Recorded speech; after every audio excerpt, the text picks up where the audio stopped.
Tidak sabar itu menjengkelkan. Mari kita mulai dengan omong orang. Coba saudara bayangkan, pernahkah saudara punya pengalaman di mana berhadapan dengan orang yang tidak sabar? Sangat-sangat menjengkelkan. Ibu itu kalau siap makan, suami bilang, "Mama sudah siap kok." Iya, 2 menit lagi, "Mama ke mana?" Sabar. Ketidaksabaran itu menjengkelkan. Tapi coba kita renungkan tentang kita waktu kita tidak sabar, juga menjengkelkan. Kita terburu-buru dan itu menjengkelkan. Nyata saudara-saudara, ketidaksabaran itu menjengkelkan. Buat orang tidak aman. Apa sih yang seringkali membuat orang tidak sabar? Ada banyak hal yang membuat orang tidak sabar. Tapi kalau kita mau bicara lepas saja, ternyata karena orang ingin menyelesaikan dengan cepat, orang ingin mendapat dengan cepat, orang ingin sembuh dengan cepat. Keinginan kita itu membuat kita tidak sabar. Ya, hasil dari ketidaksabaran itu banyak. Yang tadi saya bilang, bahkan menjengkelkan. Jadi kalau Tuhan itu masih menyambut saya dan saudara dalam ketidaksabaran kita, mestinya kita bersyukur karena Tuhan Yesus baik. Dalam tema kita bicara tentang sabar menderita. Pertanyaan berulang-ulang ketika saya buat khotbah ini adalah, apakah memang orang sabar menderita? Saudara-saudara, penderitaan itu ada 2. Satu, penderitaan fisik. Penderitaan fisik karena kita manusia. Siapapun yang disebut sebagai manusia pasti merasakan penderitaan fisik. Tidak ada satupun manusia yang tidak merasakan penderitaan fisik. Anak kecil ini, dia pun gigi mau tumbuh saja dia menderita sekali. Orang tua waktu lihat dia punya anak mau vaksin, vaksin begini, habis itu malam itu anak mulai panas. Untuk baik. Orang tua juga sakit. Semua macam penyakit hampir kita alami habis. Karena kita manusia. Jadi penderitaan fisik, berbagai kesakitan, berbagai keletihan, pikiran yang kacau, pikiran yang kacau membuat kita menderita. Malam kan sudah tidak bisa tidur kalau pikiran kacau malam. Siapa yang pikiran kacau malam tidur? Pikiran kacau malam kita tidak bisa tidur, bolak-balik. Akhirnya tidak mau makan, mulai asam lambung, baru tuduh orang yang suanggi lagi. Padahal dia ada sakit kan tidak bisa tidur. Kesedihan, sedih itu bikin hati ini kayak macam tabalan. Sedih. Jangankan soal kita pun persoalan. Kita punya calon presiden kalah saja kita sakit hati. Apalagi orang tanya bilang, yang nomor ini nih di mana dia pun pendukung. Itu kita kemon menderita. Kedua, saudara-saudara, penderitaan akibat keputusan menjadi orang Kristen. Rupa-rupanya menjadi Kristen, menjadi percaya kepada Tuhan Yesus itu menderita juga. Menderita. Ada beberapa anak muda oleh karena cinta dan dia harus mempertahankan iman, memilih untuk tidak menikah dengan orang yang tidak percaya kepada Kristus. Dia menderita juga. Itu nyongsu nikah dengan orang lain, itu menderita. Akibatnya banyak orang untuk tidak mau menderita itu dia bisa saja menyangkali Kristus. Ya sudah Pak, semua agama sama. Baru orang tua itu bilang namanya anak semua begitu, kita mau bilang apalah ya. Yang terakhir pendeta-pendeta hanya bilang hanya untuk jangan menderita. Menjadi Kristen menderita. Bahkan kadang-kadang kita mesti harus kompromi karena kita ditolak. Mesti kompromi karena kita ditolak. Kita tidak disenangi. Bahkan menurut pembacaan tadi, seringkali kita difitnah oleh karena percaya kepada Kristus. Difitnah. Kita boleh ibadah, kau tepuk tangan, menyanyi, oke, semua buka hati bagi roh Tuhan. Separuh yang mendengar bilang, tahu roh apa dan dengar juga hati sakit. Dalam konteks masa lalu juga masa kini sebenarnya ada juga banyak kasus di mana oleh karena percaya kepada Kristus itu ada mengalami banyak sekali penganiayaan. Petrus harus mati dengan diselipkan, kepala di bawah, kaki di atas, hanya karena sebuah keputusan percaya kepada Kristus. Kadang-kadang saudara-saudara kita menderita oleh karena berupaya begitu kuat untuk menahan diri, tidak melakukan ini, tidak ambil ini, tidak itu, dan lain sebagainya. Dan itu menyakitkan. Jangan ngomong terlalu leb-leb di sini. Pendeta yang di khotbah barang 1,5 jam, saudara sudah mulai rasa menderita kau. Sopari tak tahu kapan amin.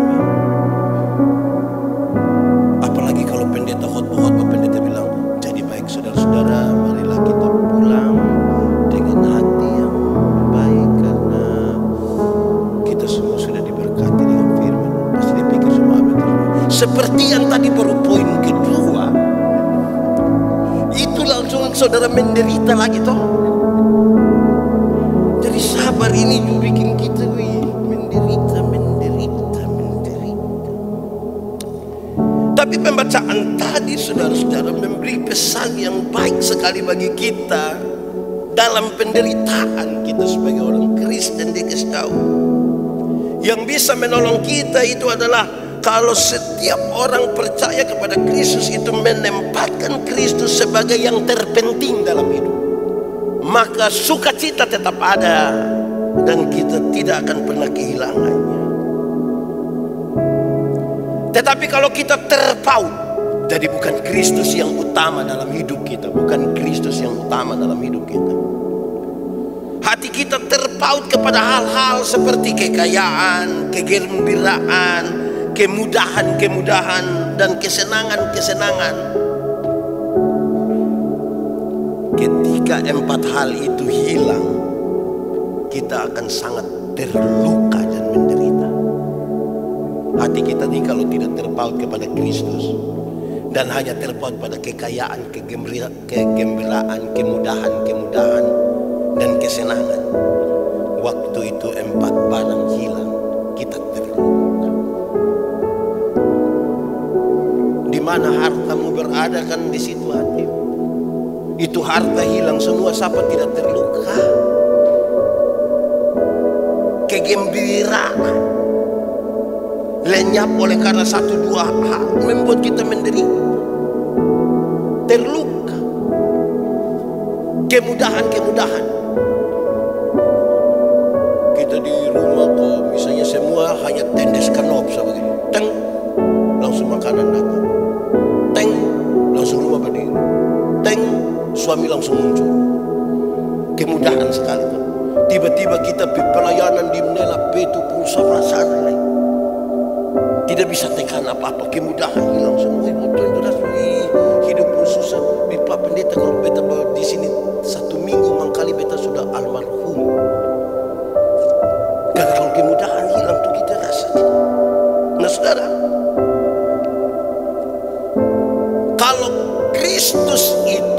menjadi yang terutama di dalam hidup kita. Maka firman tadi mengatakan bahwa penderitaan yang paling berat sekalipun tidak dapat menyentuh kegembiraan karena Kristus ada di dalam kehidupan orang percaya.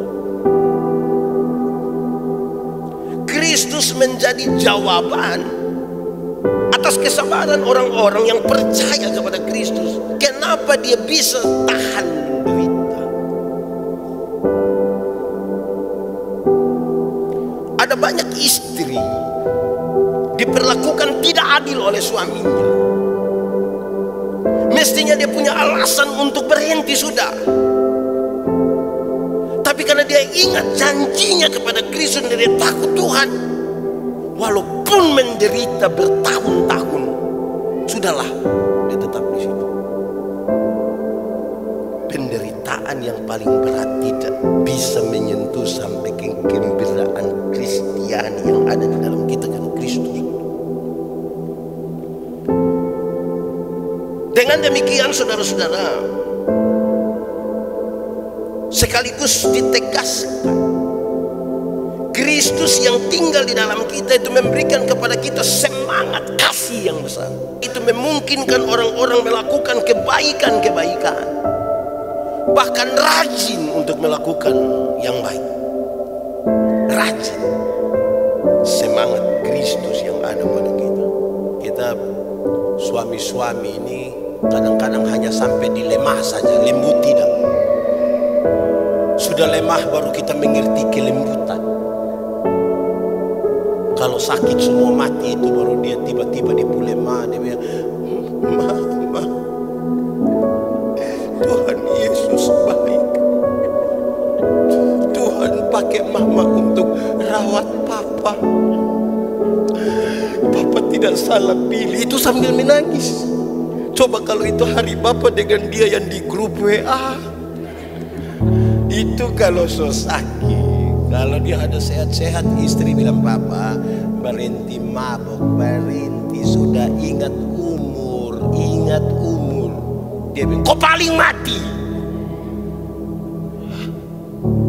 Orang apa itu? Jangan juga dengan mengintimidasi. Saudara mempertanggungjawabkan iman Kristen, saudara ingin menyatakan kepada seseorang, tidak usah intimidasi dia. Kawalan, betapa indahnya kita terima Kristus. Berdoa, membaca bilang, "Bet kawan satu, kita pernah suruh dia mau terima, dia tidak mau, sampai 2 hari, sampai 2 hari." Itu intimidasi. Kekristenan tidak dibangun di atas intimidasi. Saudara pemilik perusahaan, anak buah dong. Kalau kosong tidak ikut gereja, maaf, tidak ada gaji ini bulan. Jangan cuma begitu. Kekristenan tidak begitu, lemah. Kedua, dengan rasa hormat. Pertanggungjawaban iman itu dilakukan dengan rasa hormat, menjaga bahasa, menjaga sikap. Hormat ini kan jaga potong pembahasa, potong omong dengan sapa. Yang menderita karena iman, ingatlah. Satu, saudara harus periksa dengan baik. Apakah saudara menderita karena yang baik atau karena yang jahat? Jujur terhadap itu. Ingatlah, Tuhan Yesus lebih dahulu menderita. Tuhan lebih dahulu. Bahkan dia sampai mati oleh karena penderitaan itu. Dia mati. Saudara tidak sendiri dan bukan saudara adalah orang yang pertama. Tapi Tuhan Yesus dahulu. Bahkan dia mati. Kalau saudara sementara menderita, ingatlah bahwa penderitaan Kristus itu terjadi karena apa? Karena dia mengasihi kita, dia mau menebus kita manusia. Dan Dan karena itu dia tidak boleh tergantikan di dalam hati kita. Tidak ada orang yang sanggup menggantikan kita dari hukuman atas dosa. Dan Kristus yang menderita mendahului penderitaan kita. Dia menderita karena kasih yang besar untuk menebus kita dan tidak boleh tergantikan di dalam hati kita. Ingat baik-baik itu. Dan oleh karena penderitaan itu, ingatlah keempat. Penderitaan Yesus yang menebus itu membawa kita datang kepada Allah. Kita telah jauh dari Tuhan Allah oleh karena dosa. Kita sudah tidak mungkin lagi kembali kepada Allah. Tapi penderitaan Kristus membawa kita datang kepada Allah.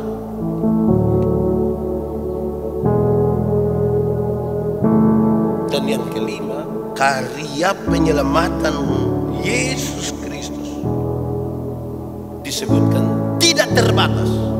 Masa lalu, Roh Kristus yang dibangkitkan itu bahkan memberitakan sampai pada masa lalu, masa kini dan masa depan, menembus ruang dan waktu. Tidak terbatas pada orang-orang khusus, tidak terbatas kepada masa-masa yang khusus, tapi dia menembus ruang dan waktu.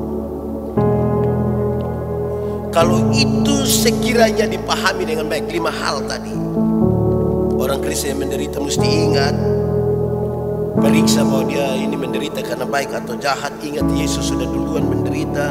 Penderitaan Yesus terjadi karena penebusan dosa, karena kasih yang besar, dalam membuka jalan untuk kita kembali kepada Tuhan. Karya penyelamatan itu tidak terbatas. Kalau itu 5 hal terjadi, saya percaya dia punya dampak. Dia pasti punya dampak.